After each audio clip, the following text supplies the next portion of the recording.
Straight skills. Yeah, it's on it. I go the whole nine and don't hold back.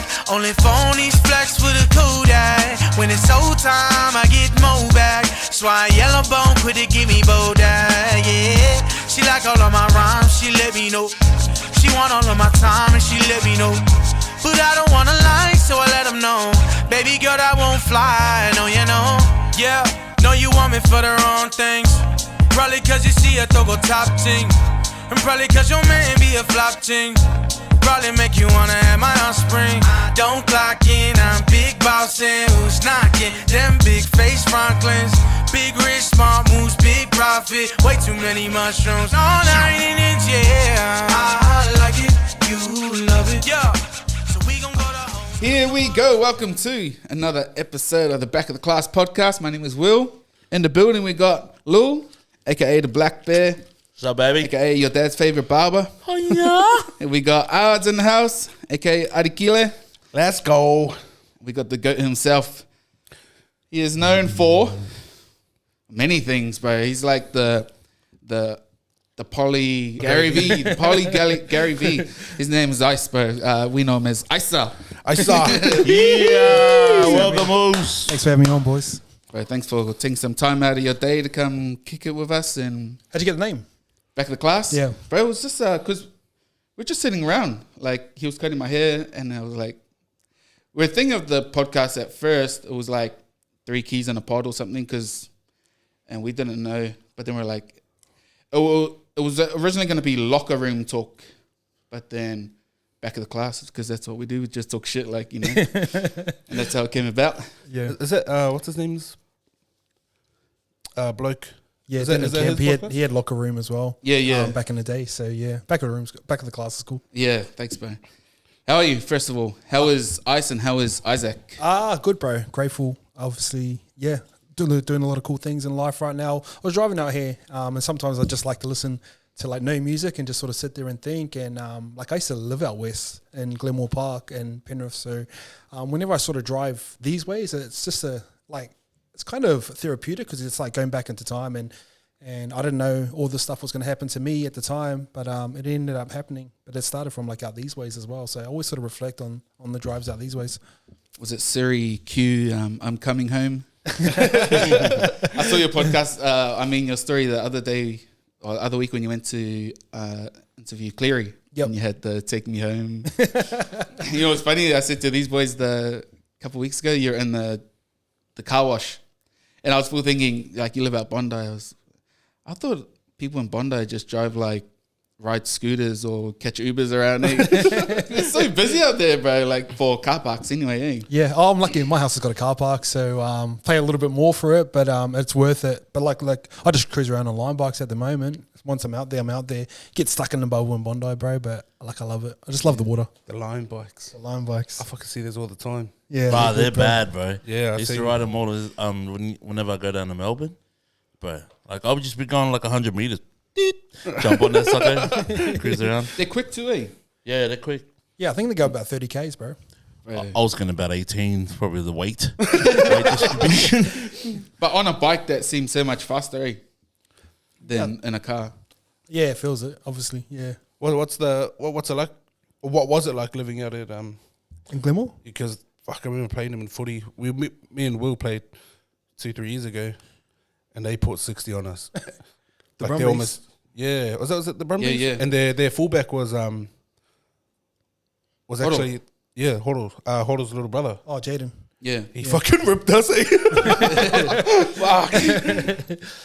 Bro, it was cool. Like, I don't know, because I played at Penrith, so I kind of moved from like Auckland to England, and then I come all the way out west. Obviously, Ivan was the coach with me at the Warriors, so he picked me up and go to Penrith. So I lived out there for like 2-3 years, playing first grade, and then I moved to Manly. I actually moved to Silverwater first to live with Chico and Normie, and this is where we sort of started YKTR. Then I lived in Manly for a year for my last year of football.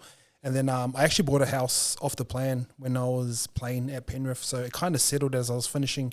So I just ended up moving back up to Glenmore Park, which is kind of like this area a little bit. Yeah. Like it's pretty nice. Yeah. But it was just hot. Like I remember it being hot. I had no money at the time. And I was just trying to flick T-shirts from my spare bedroom for YKTR. So like it was cool. Like I appreciate that time.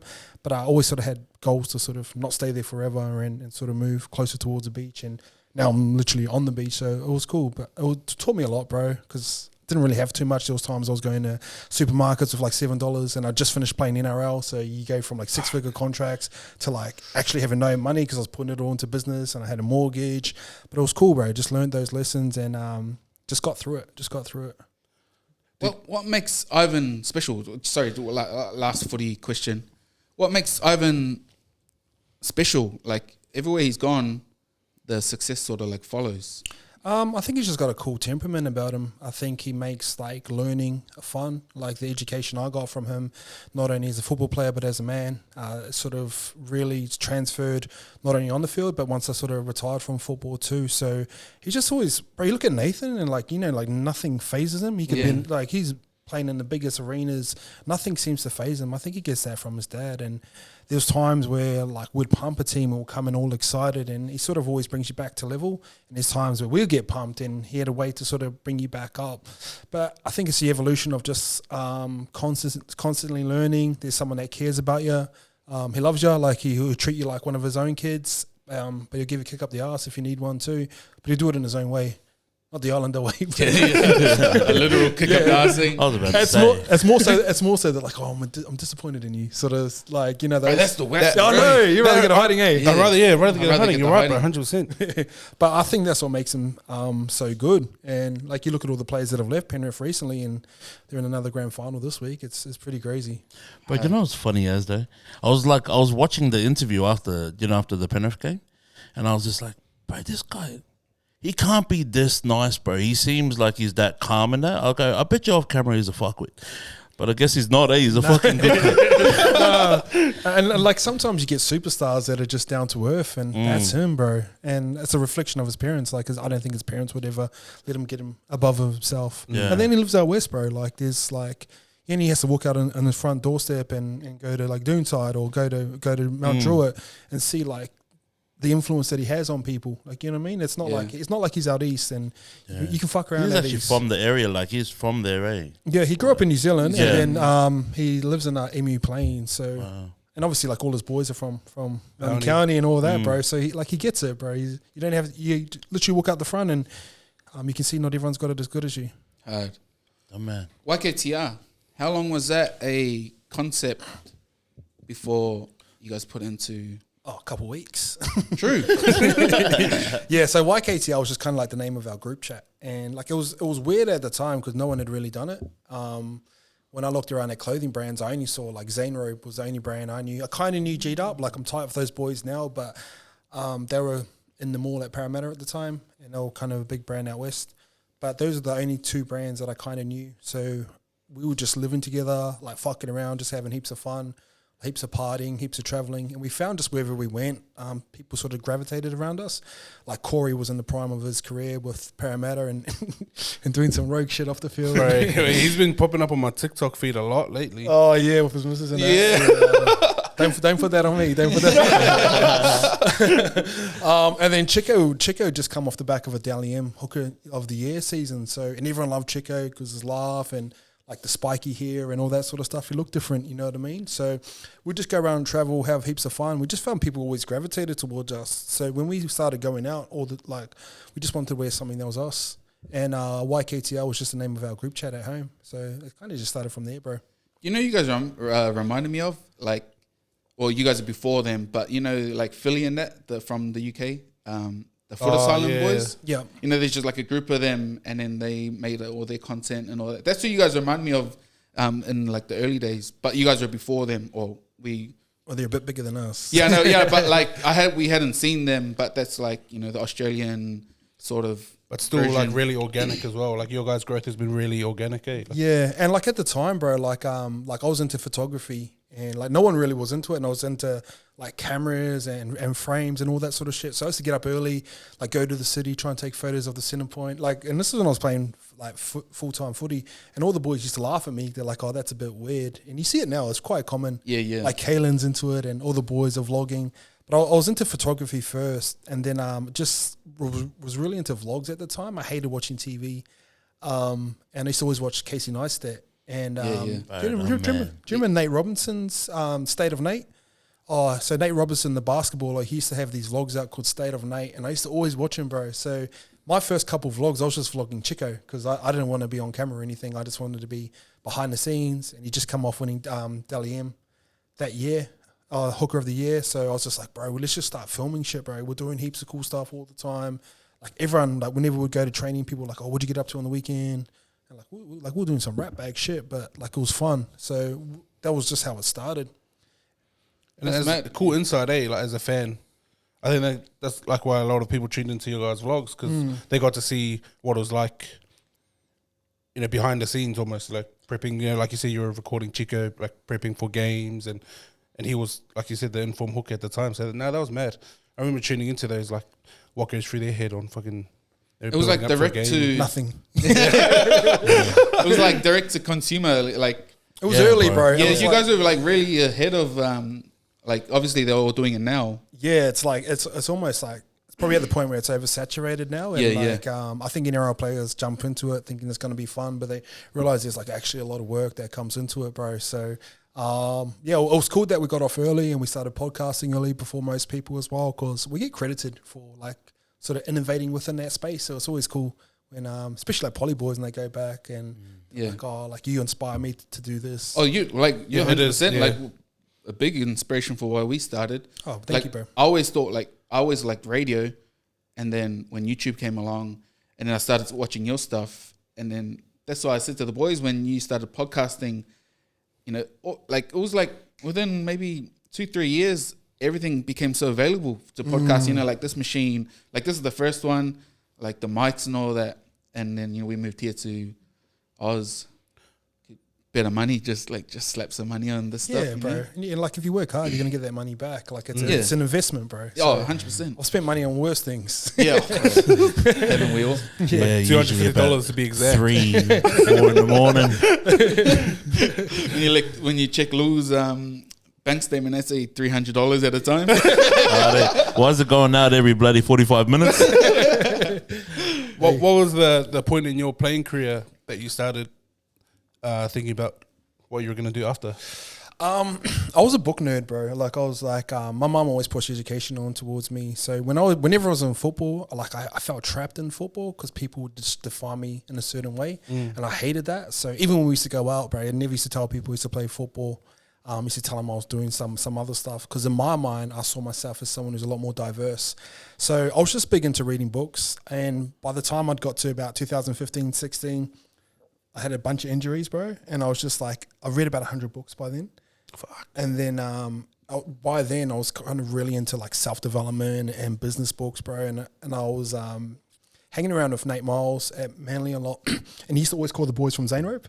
And the boys would be like, I'll jump on he'll be in the car on the phone. He's like, hey, Leif, what's up? He's like, what are you up to? He goes, oh, bro, I'm just about to jump on a plane to LA. I'm going over there for a week and I'll be back. Like, let's go for dinner when I come back. And I was just hearing shit like that. I was going, that could be me, man. But, and then I was driving the training. So everyone thought I was living like the dream life playing football. But in my mind, I was seeing these guys like flying to LA and hanging out in New York, and had Nate Robinson on his like influencer list, and I'm hanging around dudes like that. To me, I just saw that as way better.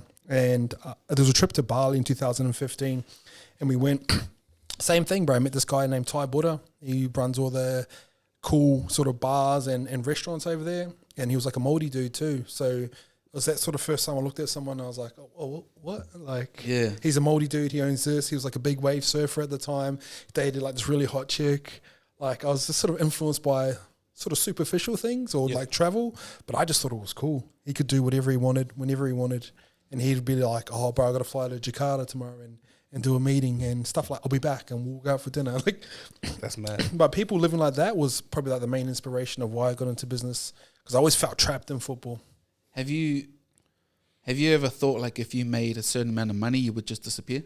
Yeah, 100. I don't know what that money. Where will we find you? I think everyone wants to be like rich and anonymous. You know what I mean? Yeah, Like, yeah. The more money you get, the more problems you get. The points in my life where I've made my most money is when I've had a lot of problems too, because I didn't really know how to handle it.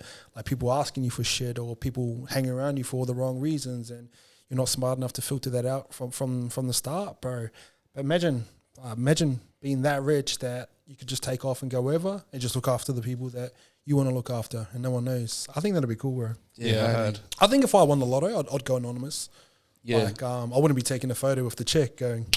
Yeah, I'll be like that, bro. Do you see that pic of the guy who won it and he had the screen mask on? Yeah. That'd be me. Bro, hard, eh? So I'd rather live like that because it's hard when you don't have money, then you come into money, you think it's going to solve all the problems, but it actually attracts more things, bro. And I always say, like, it's like a fly coming to a piece of shit. Like, if you're acting like a piece of shit, when you got money, flies are going to come. Yeah, that's how I see it. It's a bar. Yeah, you mentioned you got this mass like influx of money, you didn't know how to handle it. Just along that line, did you have any like guidance like when you first started, or do you have any now like a mentor or? Yeah, bro, I'm lucky, bro. I've got many mentors, but it's still, they can tell you what to do, but you still got to do it. Yeah. They're like, this is gonna happen, and then once all that money comes in, you're like, fuck it, I'm just gonna go. I'm just gonna go spend Fuck, it. is that hard though? I think you gotta make your first batch and lose it, and then like go again. I think that's a good way to learn, because I can say it to you guys right now, and then if you guys get a bunch of money and like you guys are just going to do what you're going to do. Yeah, you know what I mean? true. I can't control that, but I think the lessons you learn from life, you can only read about certain lessons. You have to go through certain like loss, like death, heartbreak, going to bed on an empty stomach, bro. I can tell you about those stuff all you want, but unless you go through it, then you know what the actual pains are. It's like that classic shit, when they're like, man, listen in school and stay in school. And we're all like, shut the fuck up. And then when you finish, and then when you leave, you're like, fuck, kind of wish I stayed in school. Oh, fuck. But I didn't even agree with that now. Like, I don't think schools, like, what do you learn in school? Like, I was a good student. I had to be, because if I didn't do well in school, I couldn't play football, and that was like my main thing. And I was a good student, but I didn't use anything. Like, I done well in biology, economics, maybe economics a little bit, bro. But I was like a good student. I didn't use any of it. I didn't look at a triangle and go, fuck, what's the angle of that? You know what I mean? Bro, it's got some woodwork. dumb shit in there. We had you know Alex Sumsky? No. He runs the Forever Network. You know that Basketball Forever page. Oh, is that him? Yeah.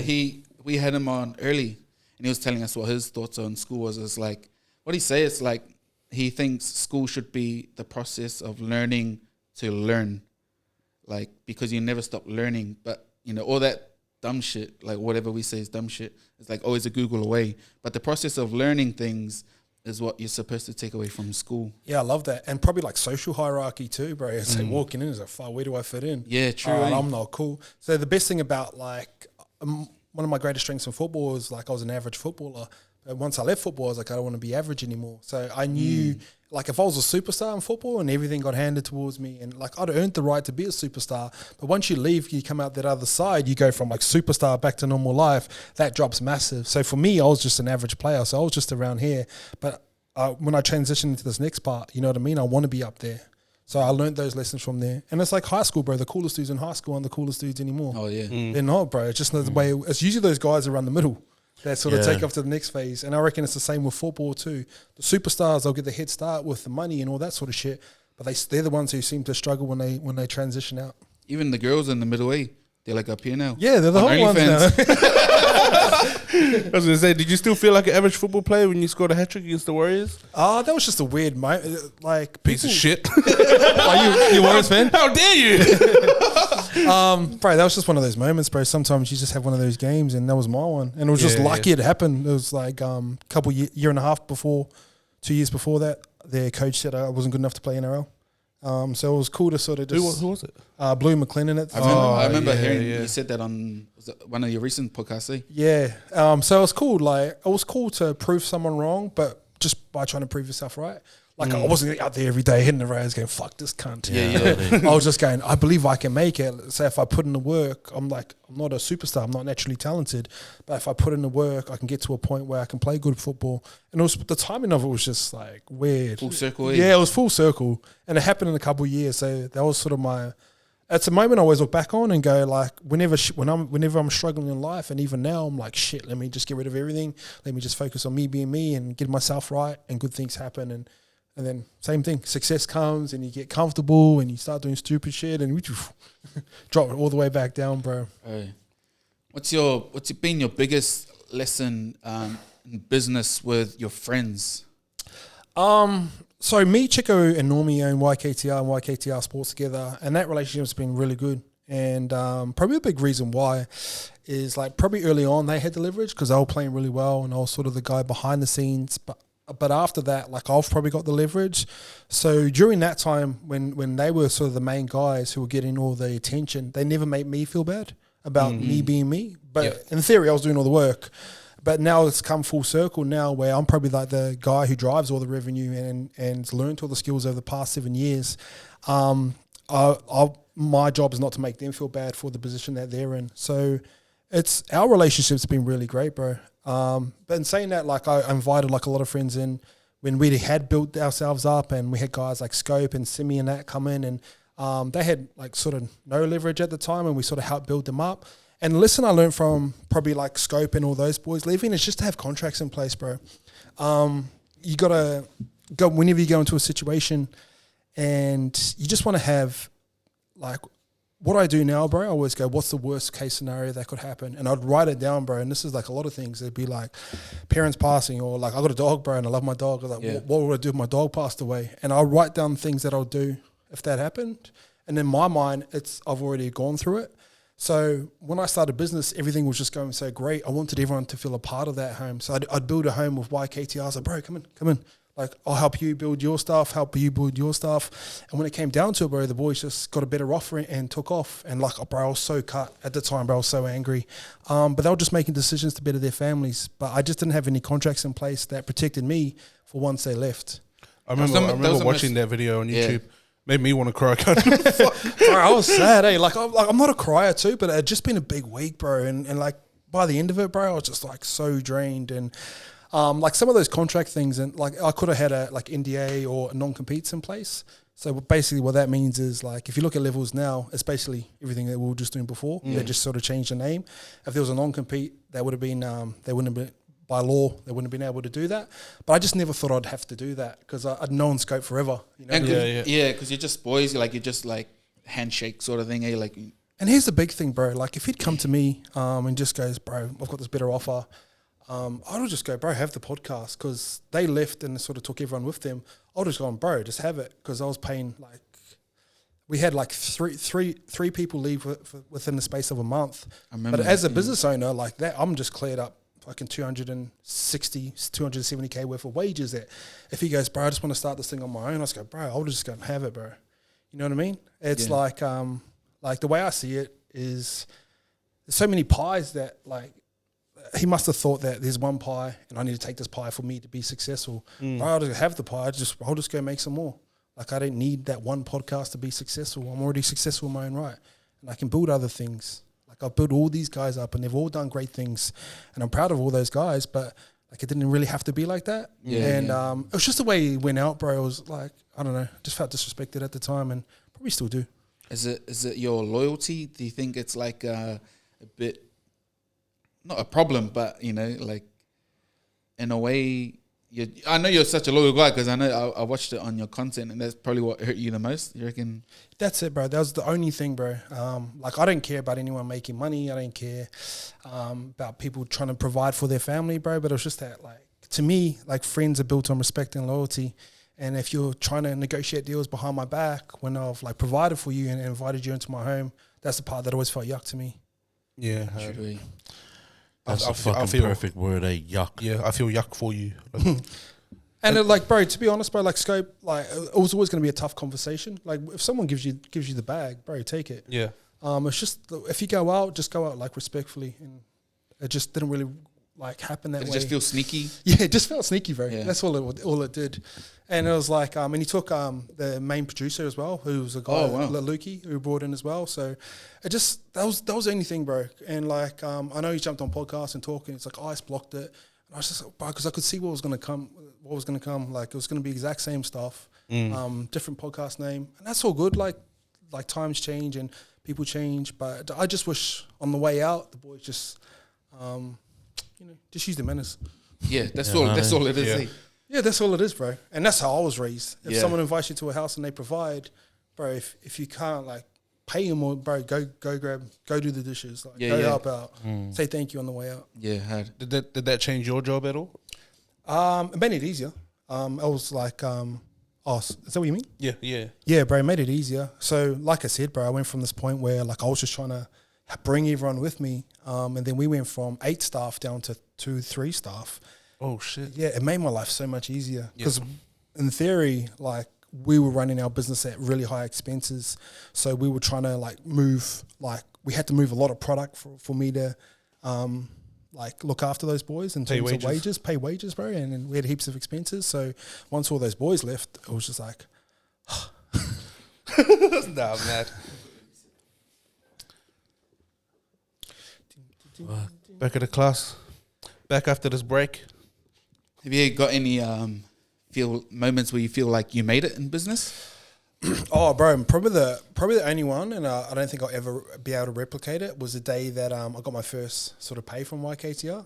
Like I was just driving home, and I remember because I'd almost ended up broke, and I had a mortgage and shit at the time. My card broken down, like everything was going wrong, and I just held on for that little bit longer. And like my pay was like fuck all, but I just remember that was the first time I sort of validated myself as an entrepreneur that my business was paying me a wage, and that was it. Like I've made a fuckload more money since then, but that first little, I think it was like $500 a week or some shit at the time, bro. But that felt like $1 million.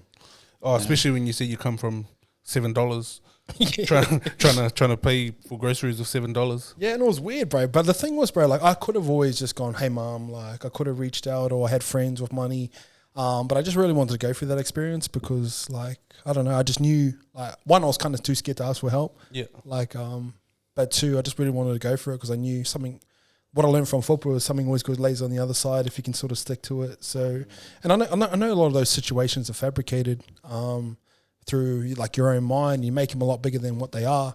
But like when like power gets cut off and like you're running your business through like that PowerPoint over there, like in the garage because that one hadn't got cut off. I don't know. It's just good, bro. It's a good foundation, bro. You don't do anything great by doing it easy. So you learn so much more on that side, bro. Always, bro. And like we're talking about that sort of scope stuff, and when all the boys left a little bit earlier, like the day I wrote bigger goals for YKTR. I wrote them down on a piece of paper, and I always have goals in my wallet. Like I've got some new ones now, and I read them every single morning. And I remember I was like a little bit bored because everything was just going too well. So I started writing down like bigger goals, bro. And then literally like a week later, just everything just started crumbling from within our office, which was like crazy. And with a young dude named Caleb, he's from out west, and he was a videographer, and like he had a couple cracks at his own life with suicide. So I was trying to like look after those guys. And then like me and Simi started arguing, so I let go of Simi, and then Jackson left to go to the Warriors, and then the 2 boys left. And what it was, bro, it was just the universe saying, like, probably all of us, we weren't in the right space for any of us to go to the next level. And like, there was probably a ceiling on what the boys could have earned with YKTR. Not because I'd put the ceiling on them, but they were just so comfortable in the scenarios that they were in. And it was the environment I created, bro. Like, bro, I was an entitled cunt.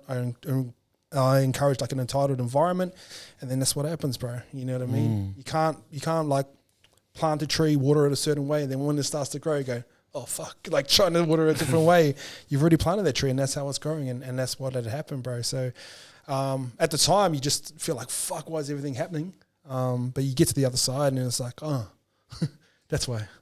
There's what they say, like the hunt is different when your belly's already full way. Yeah, like, bro. You know, you're not as hungry. Oh, it's hard, bro. It's like, I don't know. It's like I'm talking about it now, then I'll get to a point in life where I'm like doing really well again, and you just get, I don't know, it's hard to get away from. Like, you look at guys like Izzy, you look at guys like Conor McGregor, like 2 of the most elite fighters, and you watch those guys talk on the way up to their fights, on the way up to titles. You can just see it in their eyes. It's just a little bit different. Like Conor's a big one. And then you get an influx of money, and you're training out on private yachts and stuff like that. It just changes, bro. You just don't have to worry about that stuff anymore, and it's hard to stay as motivated. What do you leave for yourself? What was that, sorry? What did you leave for yourself? Like, you're so busy trying to bring everyone together with you. and then nothing. yeah, like I mean, like how do you That's- keep yourself sane? Is it like these runs in the morning? That was it at the time, bro. Like I felt like it was my obligation to like help these guys. I don't know why. Probably from my parents, bro. Like whenever someone is struggling, you invite them into our house. You grow up in New Zealand, you grow up as an islander. Like if I got a pie, you got a pie. Or if I've got $5, you got $2, you got $3. Well, we've got $10. You know what I mean? And I've just been taught to be like that. And like Quade Cooper's like one of my best mates, and he's gone through the same stuff I have, where he's been super successful, and we've had people come in and bro take money from us and steal from us and stuff like that, and just take advantage of us. But we sort of address the issues that like we need to stop helping people just for the sake of helping people because we feel guilty that we're successful. So it was a big little wake up call, bro. And like now I'm in my kind of selfish phase where I'm just all in on me. Like I'm gonna spending time on people and helping them grow. I'm just gonna spend that time on me, because if I look back on this past 2 years, if I'd done that, I'd be in a different spot right now. But in saying that, I had to go through that to get to where I am now and where I'm going. Yeah, that's so true. Because what's that? I can't remember what it's called, but is it imposter syndrome? Imposter syndrome. Yeah, that's a big one. Yeah. Yeah. But hearing you say all that makes me even more grateful that you're here. So thank you again. That's mad. You know, as an entrepreneur, like I know a few entrepreneurs that, you know, they jump from business to business to business. Well, what's like been the thing that's been able to keep you in like clothing? Bro, I've sort of bounced around, bro. Like, if I stayed in clothing, we would have been a lot bigger too. But I was trying to do YKTR sports, podcasting, online education. So it's the same sort of thing. Like a lot of those entrepreneurs that do bounce from business to business is because that first business hasn't worked. So they sort of move into the next thing. And if you're a true entrepreneur, like you don't want to work for anyone else. So you see those guys sort of bounce around. And that's okay. And over time, they'll find their thing and they'll learn all their lessons from that and they'll grow. But for me, like, we just had so much success early that like I just wanted to take everyone with me. I just wanted to take my boys with me. I hired Caleb because he didn't have a mum growing up, and he told me a story about like his parents and stuff like that. I was like, oh fuck, you come with me. So I feel like Islanders are like the worst for it, eh? Yeah, bro. For like just got that real soft spot for because we know what it's like, like to have nothing, bro. And like you always like fuck. Like when I get some, you're getting some too. Like you said, you know, I got 5, you got 2, you got 3, we got 10.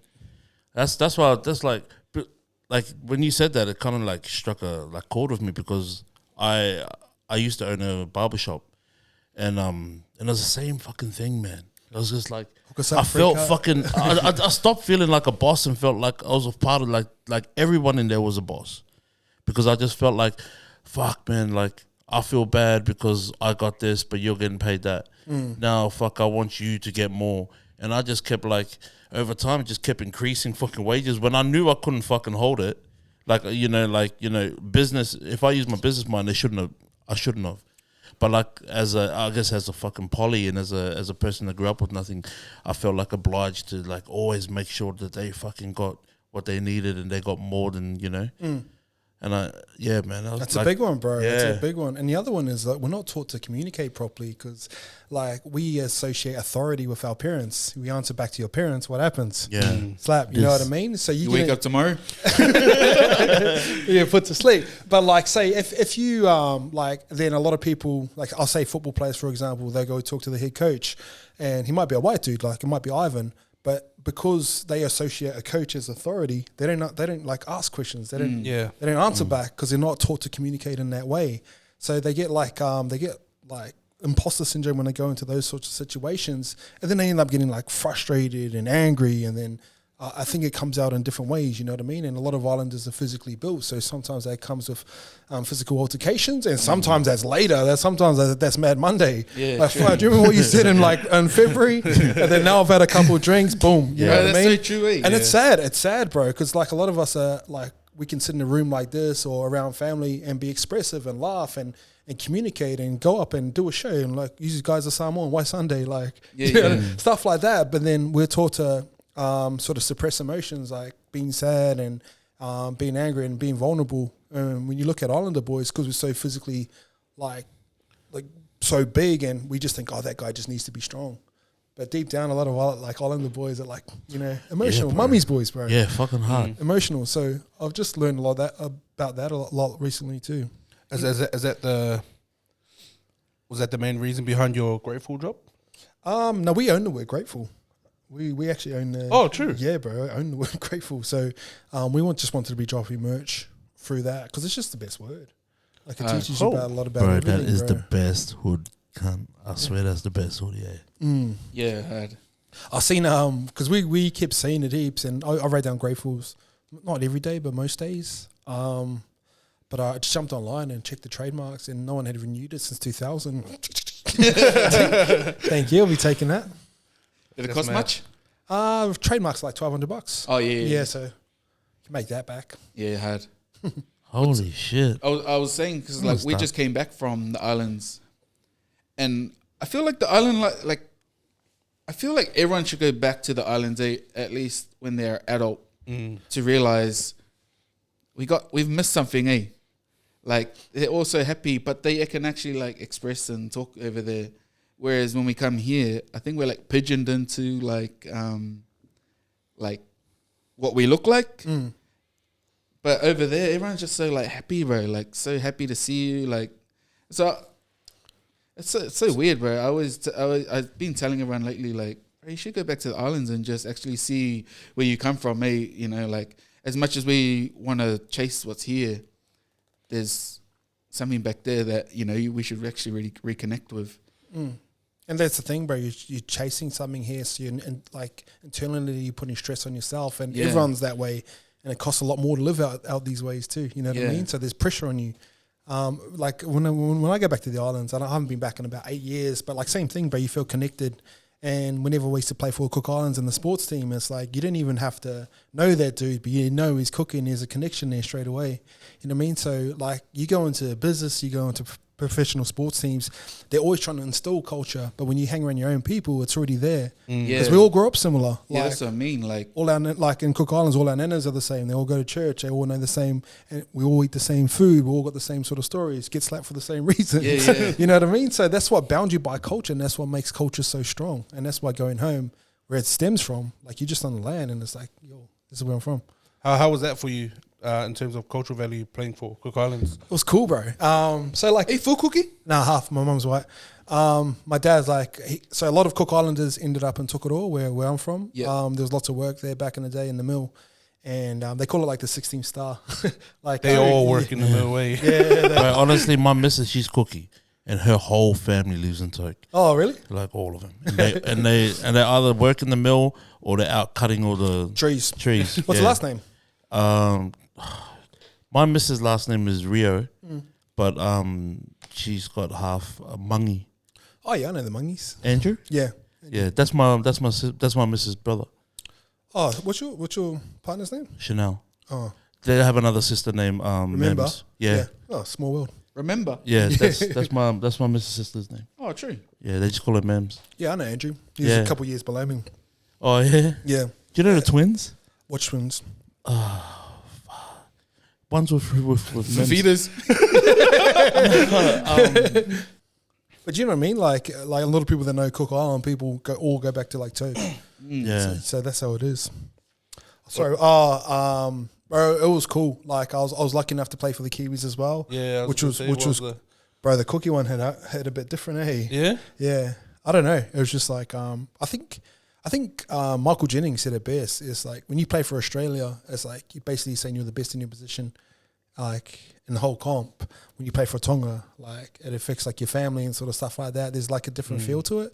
So like from a professional standpoint, the Kiwis one was cool, but like in terms of like heart and soul, I think their cookie one. Yeah, bro. Start playing the anthem. Boom. See you later. And that year, Fight alcoholics too. The cookies, man. They all can drink too. They love it. Tell me about it, bro. But I used to like, oh fuck, man. He couldn't keep up, so he went to the. That's the only way you keep up, eh? But my missus, bro, she'll drink for days, bro. Love it, eh? They love it. I enjoy it, man. Yeah. Like, bro, fucking, what are you partying for, bro? It's the weekend. It's Tuesday night. That music's just too catchy, you know. Right, and then you got the cookie drums at Mount Smart whenever the Warriors play. They're probably all wasted too. You know your clothing. What did designing clothes look like at the start to now? What's it? Probably not too much different, like obviously we're not like classically trained, or any guys that I know aren't, but it kind of makes it like a little bit cooler because you sort of move outside the lines. But like it's been pretty basic. Like we use Adobe Illustrator, or we use Canva for a basic one, or Photoshop. And kind of most people use that. We just sort of roll from there, bro. And like even now, like I've only sort of learned how to properly structure a collection probably over the past year and a half. But like, yeah, you just got to go through time and lessons and sort of go through that. So it's been fun, bro. I think thing is, bro, like, and I say this a lot, and I probably contradicting myself, but like clothes are clothes, bro. Like every t-shirt here, every hoodie is exactly the same amount of holes, maybe slightly different material and stuff like that. But the key for clothing is you can make someone feel a certain way when they wear that. That's the difference. That's what marketing is. So if someone wears like a Penrith jersey at the moment, they feel attached to success because their team's been so good. So if you can create content or marketing or any strategy around like psychology based around your clothing brand, so when they wear it, they're like, I feel like I belong to something, I feel like you can have better success. That's my heading. What about in terms of YKTR as a business? What would work now that wouldn't work back then, and vice versa? So what would work now? Probably nothing, bro. It's all true. The easiest thing about when we started, where there was no one else around. So it was kind of like, these are the guys from Australia and New Zealand that are doing something. So it was a little bit easier. The good thing about now is everyone's coming to the market, and because it's so easy to come into the market, like the competition just rises. You know what I mean? So if there's more teams in the comp, you just got to be better to win the comp. It was just us before, so we could drop anything and it would sell. It was literally someone, what's it called? Oh yeah. I thought and YKTR was the same thing. Yeah, those boys, I think they've been around for similar sort of time as us, but they're like a New Zealand brand. Yeah. Is it like Stan Walker? Stan Walker and him. Bro, for a second I thought you were talking about cards, bro. What the fuck? Uno. Yeah, that's Uno. Fuck. So, with your business, how you said that, you started 7? Failed 7? Yeah. What have you learned from that? Those failures that you take into YKTR? That's not that bad. Yeah? That's how we felt once we started this too. Yeah, it's like, and the good thing about being an Islander, you can take the piss out of yourself, you know what I mean? So one of the biggest lessons I learned from hanging around Corey when he was a little bit younger, like he used to just chase girls, bro. That was just what he did. And like he'll go up to the hottest chick in Coogee Pav and get brushed. And just come back and go, oh, bro, I just talked to that girl and like she just brushed me and start cracking up. And then, bro, it was on, like, if someone done that, like with the boys, go talk to her. And then everyone, like, you take an hour to build up, then you go talk to her and you get brushed and you don't say it. Like, it can ruin some guys' nights. Yeah. But he just come back and go, oh, got brushed, bro. I said this, she said that, start cracking up. And then you just wear your L, bro. That's your L. That's my failure. I'm wearing it. Sweet, on to the next. And that's the same with business, bro. And what I found with failure is, like, bro, it's not that bad. And all the best lessons, everything I've learned in my past has come from failures. So I'm trying to fail more often now. I was going to say, like, when I watch, like, your guys' content and, like, people that make similar content, they're almost, like, trying to fail. Not trying to fail, but, like, they're not so scared now, like, it's easy to just go again. Yeah, like, what are you going to be scared of? Yeah. Like, there's nothing to be scared of. Only reason people get scared of failure is because they're scared of what other people are going to think. Yeah. So, like, let's put it this way. So you walk through a forest, there's a log on the ground, you trip up and you fall on your face, but no one's around. What do? Laugh at yourself. Get up and walk. Get up and go, yeah. All right, same scenario. So you're walking through, you trip up, land on your face, but there's 100 people around. Like, the event of failure is exactly the same, but it's perceived to change because there's people around. It's not. It's the exact same event. So it's easy to fail in private and fail often, and you just get used to failing, bro. And once you realize that failure is a pathway to success, bro, you just want to do it more. Like, you think of those arcade games, when you're shooting the ball in and all those little tickets come out, bro, if you think of those little things as failures, well, if you pile those up, what happens? If you pile those tickets up, what happens? You can go get the biggest prize. Yeah. That's it, bro. That's the game. Fuck. Bro, you're just fucking full of dimes, aren't you? Holy Fucking hell. I need to read 100 books. I'm about to get run through that brick wall behind you, bro. But it's funny, we were talking about it on, like yesterday, like, oh, bro, we're thinking about putting something back here because obviously it used to be over there. And he's like, I might get a bookshelf and put a book. And then he's like, fuck, the only book we read is fucking Facebook.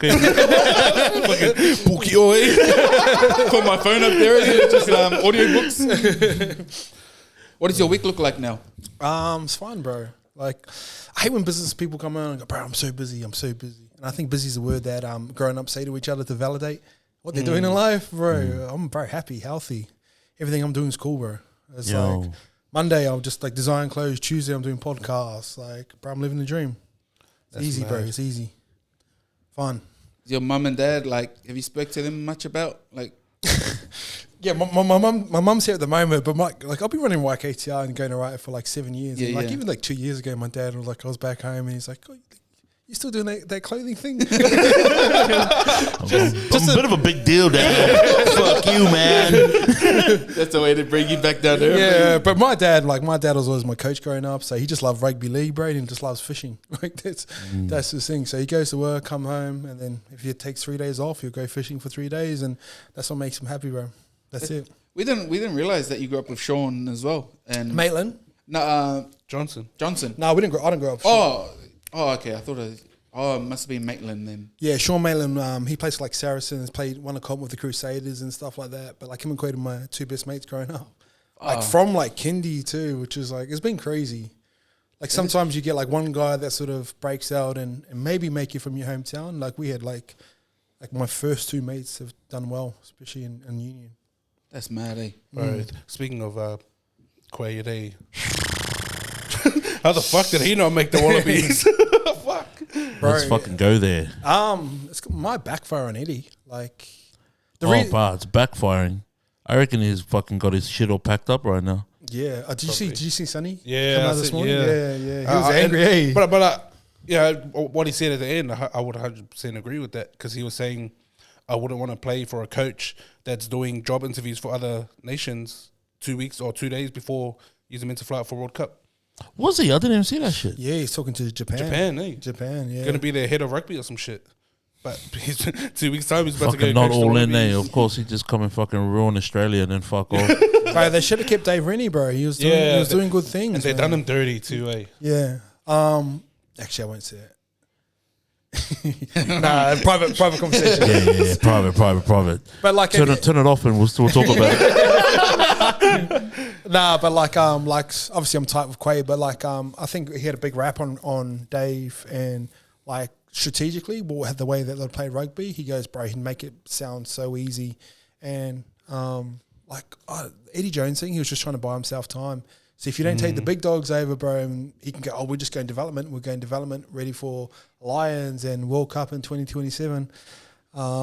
It's just kind of back because if you're getting pumped from Wales, like maybe if you beat Fiji, yeah, we can sort of buy this and lose, bro. But he just looks bad. And because he's been talking it up so much earlier too, bro. That's the big one. Yo, Hardy was gassing up here like he had something nobody else knew about it. Secret weapon was coming in. I'll fucking show you, cunts. Fucking get there and eat dick. But if you look at it from his standpoint, bro, he's had success the way he's moved for like the past 20 years, bro. So he's rocking up here. He's like, yeah, fuck it, we're just gonna do the same shit. Yeah, I'd just get in my bag and fucking backdoor it on you cunts. Yeah. Sorry, I was ask you a question. No, so you do majority of the work while Chico and Normie's still playing, you're saying, eh? Yep. Well, what do they do like when they come back into town? So Normie's coming back in the next month or two, so he's going to have a big say in sort of designs. But then probably when he's come back, we'll move back into content a little bit more because, like, it's just boring with me. You know what I mean? Yeah. Like, I probably speak better on podcasts than I do in vlogs anyway. So that style of content still coming out. But I think we just get moving and keep it back to like who we are and what we originally were. I think we got a little bit lost, bro, for a bit because it was big into like American content, like now and Barstool Sports. So we're trying to make all that content, bro. And everyone used to hate us, like Barstool, eh? heaps of people. Like over the past 6 months, bro, it's the most like love I've got since I probably first started. Because when you move into sports content and you're doing like review previews once a week. Like if I've got an opinion on one team, you're just gonna upset the other team. Yeah, you know what I yeah. mean? And then you do that every single week, bro, and just people come like after you and they can't start bashing you. And people love sports so much over here, so it's good to just sort of get away from that because they're like. It's not negative because people just got their own opinions, but over time, bro, it starts to drain you, bro. It starts to drain you. Let's upset some people then. Who wins the Sunday? I reckon, bro, Penrith. I reckon Penrith. And I think I'm done. Oh shit! You got a Broncos fan. Nah, but the only reason why, like, I look back at like history, and I look at Reece Walsh, and he reminds me of like Hayne in 2009. Barber 2012, you know, where they had those dream runs, bro. Yeah. But they always come up a team that was defensively sound, and they figured out how to put them down.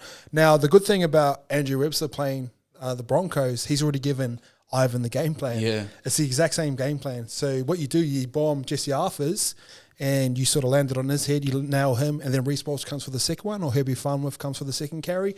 If you can lock those two carries up straight away, becomes a little bit more interesting. Now, the hard thing with Sean Johnson's kicking game was he was kicking from like 60 out, or say 50 out. So he was like putting it long, landing at 5 meters out, which he's meant to do, but you can't get the chase to meet him at the same time. The thing with Penrith, but they're not going to have trouble going forward because they're not going to get bullied. You're not bullying Fisher Harris. You're not bullying Moses Leota, bro. And when Spencer Lenny comes on, fucking, there's no way you're bullying that dude either. So you get these guys who are going to be punching forward off Brian To'o or stuff like that, and they'll kick it down that right corner.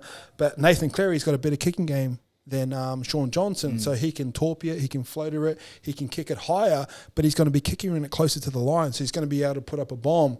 And if you look at the right edge, you've got Liam Martin, you've got Isaac Tango, and then To'o. They're a better edge than what the Warriors were tossing up last night. So that's the game plan. You just got to stop it. Interesting. Nah. It's good. Nah. But, I don't buy it. Like Mike Tyson said, mate, everyone's got a plan to get punched in the fucking face. And the hard thing is, bro, like Brisbane haven't gone through a grand final week of any of those players besides Adam Reynolds and Kurt Capewell. Yeah. So, and I heard that that whole period is draining, eh? Oh, depends who you are. So, like, this is... Because they have to do all the media shit runs. plus Dally M and all that stuff. Do you know the big one is, bro, family. Like everyone wants to know you. Grand final week. So I was talking to Parramatta. I was talking to the Parramatta, this guy from Parramatta, and they hadn't had tickets sorted till like Tuesday afternoon, like grand final tickets. Where Panthers, they're like, all right, we're in the grand final. You need to sort it by Sunday. If you want to buy some tickets, like this is how many you get given. If you want to buy extras, you need it done by Sunday. Once it's done, you're gone, and then we just roll into the week. So like. Look at the Bronx boys; they're so confident. Like they've got more confidence than most teams. But this week might drain them. Then by the time they get to Sunday night, and they just can't get down to a bad start. They can't be like 12-0 down after 20. Yeah, that'll be the hard part. Fucking like chase. Yeah, they need to score first, in my opinion, for them to have a proper crack. Because they got plenty of points in them. Fuck, they're exciting to watch. Oh yeah, you don't know where their attack's going to come from, which makes all the good teams great. But you're just going up against a fucking machine, bro. And they're just so disciplined. And Naif will just put it on top of your head. And then they got Flair with Crichton and Luai.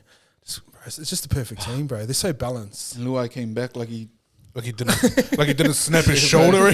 Bro, but if there's one team that can beat Penrith on their day, it's the Broncos. Broncos. Yeah. Like I said to the boys, I was just glad that it was the top 4 teams that played semis. Like the right 4 teams and then the right 2 teams that are playing the finals. Yeah. Because that's the only thing that was different between Barber and Hayne. They came from the back. Oh, that's a good point. Yeah. You know, and then they came, and then you already knew that they were going to play the team that was the best all year. Whereas the Broncos and Penrith, they've been the best all year. So, and I remember that 2012 grand final when Barber was flying, because Ivan, we used to steal the game plan from Melbourne. It's like when Barber used to get the ball, everyone used to like, oh, fuck, let's get a straight line. Let's get a straight line. And he used to just go crank, palm. You know what I mean? But, like, once the ball goes behind and he gets, like, a loose ball, the whole line moves up. So you go get him. So instead of him letting dictate, you chase him. So I think they'll try and do that on Walsh. But the key is, bro, this is getting super technical, bro, but if you kick from a 6-4 split, which is, like, on the scrum line here, the winger has to be up, like this side. So if they can get to that right scrum number, and then Nathan Cleary sweeps down the blind side, bombs up, and you get Walshy. The only downside of Walshy's game is he just doesn't have a strong carry, just due to size.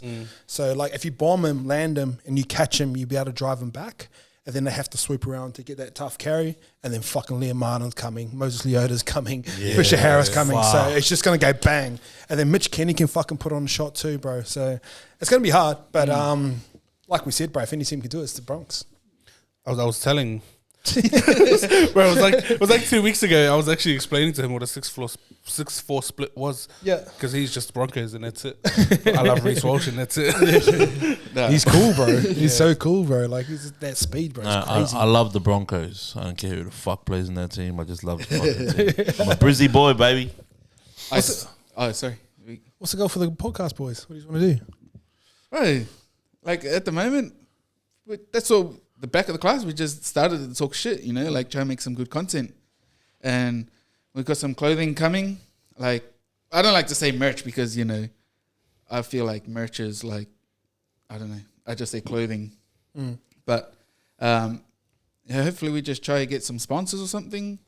And yeah, we'll see what happens from there. Exciting times. Like, business hat. Nothing. I might have a hat on and it's got nothing under there. Their fade's nice though, bro. I just enjoy talking shit, to be honest. Bro, it's an outlet, bro. You know what I mean? Yeah. There's times I've jumped on podcasts and afterwards you feel like light as, bro. And you'll be surprised how many people you inspire through it. Like when you guys start podcasting on your own and going like a little bit deeper into things, bro. Because we've all got the same problems, bro. In business, everyone's got the same problems. In life, everyone's got the same problems. But the weird thing about problems, everyone thinks it's unique to them. They're like, oh, why is this happening to me? Fuck, it's happening to all of us. So you'd be surprised. Quickly, who's Isaac and who's ICE? Isaac's just my government name. But you're very, like, you know, who we see online is... Oh, okay, I got ya. Yeah. Bro, that's a really good question, bro. I've never been asked that before. ICE is probably what you see online. Like me now, like talking, confident, happy to do whatever. But Isaac at home, bro, quiet as. Like I'll just sit at home and like read books. And I love being on my own, bro. Like a lot of people think I'm extroverted because I make so much content and hit internet and goes out into the world. And I can be confident when I walk into a room, but I like being on my own, bro. I love chilling on my own and just hanging with my dog and just doing random things, bro. Always been? Yeah, always. I find when I'm around too many people, like it drains me. So you go to those like Cook Island haircutting events. Bro, too many people. I just find my energy gets zapped way too early. So I try and preserve it as much as I can because I need it because I want to do some cool things. Yeah, hard. Where to next? Is it Vietnam? Did you? Yeah, bro. Again, started dating a girl. So we just like, she does all right in life too. So we just were like, oh, let's just travel every couple of months and we'll just go somewhere new. And Vietnam's a place that we've never been before, so I'm just gonna go check it out, bro. Cool. That's the goal. Way get to a point where you can just. That was my goal, bro. That was my big goal. I was like, I just want to wake up and then if I want to fuck off the next day and go wherever I want, I can do that, bro. And I'm lucky I can do that now. But you know, my big one is, bro, I want to inspire people, not through trying to be a motivational speaker and do shit like that, bro, but just by being me, and then people look at you and go, fuck, I can do that too, because he kind of looks like me, or he's an Islander as well, or he comes from the same area as me. Like, I just want to be that dude. I actually want to be that guy. Well, I'll say this, 100% you are. Like, from we're Islander, we look at you like I said, the brown Gary V. Yeah, and goals type shit, you know what I mean? Yeah, like we have no problems, and like we're not haters, you know. You might get some haters, but we have no problem saying that you put the blueprint for not only footy players, but like a lot of poly boys that just, you know, the landscape is changing, you know, like where you can do whatever you want. You can do more than just fucking play footy, or like, you know what I mean? Like and that grey area when we're like, you're very transparent with it all. And like Polly's, bro, so talented. Like, bro, you put us in anywhere else. Like, we put us around white people, we can do multiple things. Like, I can play instruments because all my mates could play instruments. Like, I can't sing, but I can hold a tune. You know what I mean? Or like, we can be artistic. We can do whatever we want. We're so creative. We're naturally performers because we have to be on stage. Because I used to get in trouble. But then a lot of the time that gets like bottled up because, like, just be humble.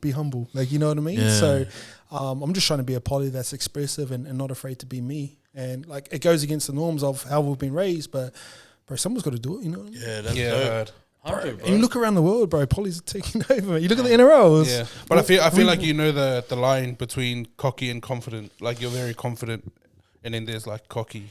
Well, I don't know. Where's the line though? That's the hard thing. I'm still trying to figure it out too. Because I'll sit in rooms now and I feel sweet, but then like I'll say stuff online. Oh no, do you know what a big one is, bro? Like if I'm in a room and I'm talking about like dreams and stuff and goals and stuff like that, and I feel uncomfortable, that's not a room I should be in. You know what I mean? Because those are the types of people like that don't want to do that. Yeah. Where I want to be in a room where if they say that, like what, and someone goes, "Oh, why don't you do it this way?" Or what's holding you back from being bigger than that? Like those are the rooms I want to be in. Bro, yeah. That whole inspiring thing, eh? Like inspiring people because, bro, like that whole, you know, that thing, like we were just talking about being humble. I reckon that kills a lot of people from chasing dreams. Do you know what I mean? Because like as polys and shit, like, you know, we get to a cool like a spot where we want to fucking pursue something, and then people like can't relax, like fucking come back down to fucking forklift. You can't. You know what I mean? But because you're doing shit like that, like honestly, it's starting to make people think outside the box, bro, and want more and want to do more shit. 100%. Like I'll tell the story. Like when I was working at the warehouse and I went for my forklift ticket, and the guy goes, I always, like, deep down inside, I always thought, man, you're supposed to be doing something with your life. Like, I don't know what it is. I just felt like a fire, you know? You get that fire and you that. Fucking earth. Yeah, like, bro, I'm meant for something great. I don't know what it is, but in this warehouse, it's fucking killing my flame. Yeah, bro. But I went and done my forklift ticket, eh? And he goes, bro, I swear you guys are born to drive forklifts. And I said to him, fuck you, bro. I'm more than that. But let me just fucking knock this out of the way. So when do you want this pallet? But, you know, and then like, but in that, you know, I just struggled with that confidence, you know, to actually take the leap to actually start this. Yeah, 100%. Because like you're saying, like we're taught to be humble, and like you say, like calm down, can't fucking back down here with us. But And there's so many great things about it being an islander, but there's also downfalls. Like everything great in life always has downfalls. And like all my lessons that I've learned from business is like trying to give too much, bro. Like trying to invite people into the house and feed them. And bro, if they're not bringing something to the table, see you later. You know what I mean? And it sounds ruthless, but you get to a point where you just got to protect that table sometimes, and you got to protect who you invite to that table. It's really important. Actual, bro. Yeah. Because that's the lines that get fucking blurred. Who you bring in and who you don't. Because you seem to fucking invite everyone, even if you sometimes you fucking like know that some cunt's gonna fuck your shit up. You're still like, hey, come here, you motherfucker, come down and fuck me in the ass. And bro, the big one is, bro, like what I've learned, and especially for the stuff that happened this year, is like it's okay to give, but if you give to a point where you feel like you need something in return, that's where you stop. That's the big one, bro. Because I used to just give, and all I wanted back was loyalty and respect, and I didn't get it, and that's why I got so cut. But that's on me. I shouldn't be giving so much. So if you always point it back to yourself, bro, it's always a good little lesson. And your problem's always you. yeah, bro, that's the big one. You want to look. You want to see where your problems are? Go fucking have a look in the mirror. Yeah, no one else's fault, bro. It's on you. That's a dub mindset, bro. That's an amazing way to look at it. Because, bro, whenever you think of someone else's, it takes longer to, like, fix it. Yeah, you know what I mean? true. It's like, bro, that shit's on you, bro. Yeah, that's on you. You know what? Your parents will tell you that shit too, eh? You'll be like, tell him, no, this cunt did this. But what did you do? I say it to my son all the time. Bro, and like it's a little, like, success is lonely too, bro. And I've done this video one time. So, like, say this is your circle, this is your crew. And if you want to break out that circle, there's always going to be resistance. And that resistance comes from like, oh, like be humble, or like, bro, stay in your lane, or this is what you're meant to do. The reason why they're trying to stop you from breaking out of that circle is they want to keep you in here. And there's a story about a fisherman, and he went fishing, and all these crabs come into a pot, and one crab started climbing out, and he goes, tells the captain, he goes, oh, this one's about to jump back into the sea. He goes, no, just let the other crabs deal with it. And as that crab starts climbing out, all the other crabs pull it back in, because it's a herd mentality. Now, the next part is once you break out of that circle, there's this little period here before you get to the next circle. And that next circle is a little bit smaller, but it's cooler. And everyone's like a little bit smarter. Everyone's like a little bit wiser. But there's that little lonely period in there where it feels like you're on your own. because you're trying to do things that circle hasn't done, but you're trying to get into that circle where that's the basic entry for you to get into that circle. So it will feel lonely in those times, but if you persist, you'll break into that circle. And those things that got you out of that bottom one that you feel cool of, it's the bare minimum of what you need to be in the next one. And after that, there's another circle that waits, but you're going to have to move through that period of loneliness too. So it just keeps moving like that, bro. And like, once you get higher and higher, you'll find you have less people around you, but they're more diverse. They can talk about a bunch of different things. You don't need heaps of friends. You've got 4 or 5 that can talk from top to bottom, left to right. You know what I mean? Yeah. In and out. That's where you want to be. Less is more.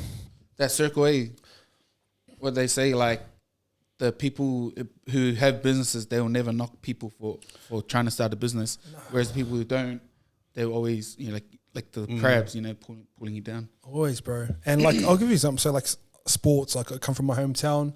Used to go for runs and stuff on my own, and my boys would go party and go to house parties like pretty early. I'd go out kick footballs, and that felt lonely at the time because everyone was doing the fun stuff. But over time, I got into that circle, you know what I mean. And then I had to do more than my 20 side to get into NRL. Now, once I was in NRL, like I kind of got over NRL, and then I was back down the bottom because everyone in NRL were doing the same shit, drinking, partying, chasing girls, talking about betting and all that sort of stuff. And all I wanted to do was break out of that circle because it wasn't fulfilling me. So I'd go read books. When boys go play PlayStation, I'd go up and read books and do online courses. And while everyone's having fun, I felt like lonely again. But then that moves me into the next little circle of like entrepreneurship and starting a business.